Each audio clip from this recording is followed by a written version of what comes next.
வணக்கம். ஆறாவது கேள்வி.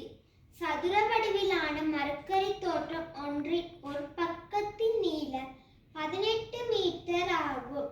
அதன் எல்லை வழியே 3 மீட்டர் இடைத்தூரங்களில் கம்பித்தூண்கள் உள்ளன.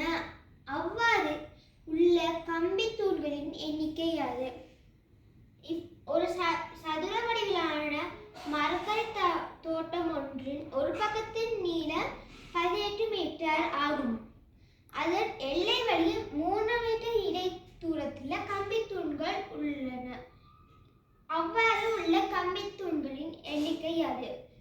இப்போ ஒரு சதுர வடிவிலான ஒரு தோட்டத்தை வடிவிட்டு இங்கே ஒரு சொல்லிருக்கு, ஒரு பக்கத்தின் நீளம் 18 மீட்டர். இப்போ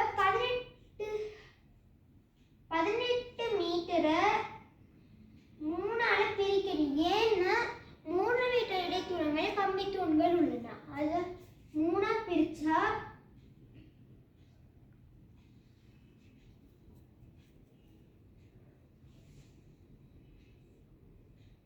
6 வரும். 6 வந்து இடைவெளி 6 இருக்கு. ஒரு பக்கத்துக்கு இடைவெளி 6 இருக்கா?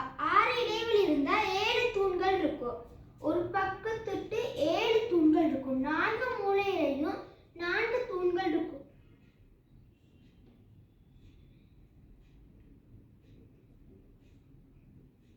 அப்போ ஒரு பக்கத்துக்கு 7 தூண்னா இங்கே 7 தூண், இங்கேயும் 7 தூண். இங்கே எத்தனை தூண்னா இங்கே 7 தூண் வராது. ஏன்னா இந்த மூல துண்டுகள்ல உள்ளத இதுல எண்ணியாச்சு. அப்ப இங்கே 5 தூண், இங்கேயும் 5 தூண். இப்ப இங்க கேட்டிருக்கு, அவ்வாறு உள்ள கம்பி தூண்களின் எண்ணிக்கை யாது? 7 7 14,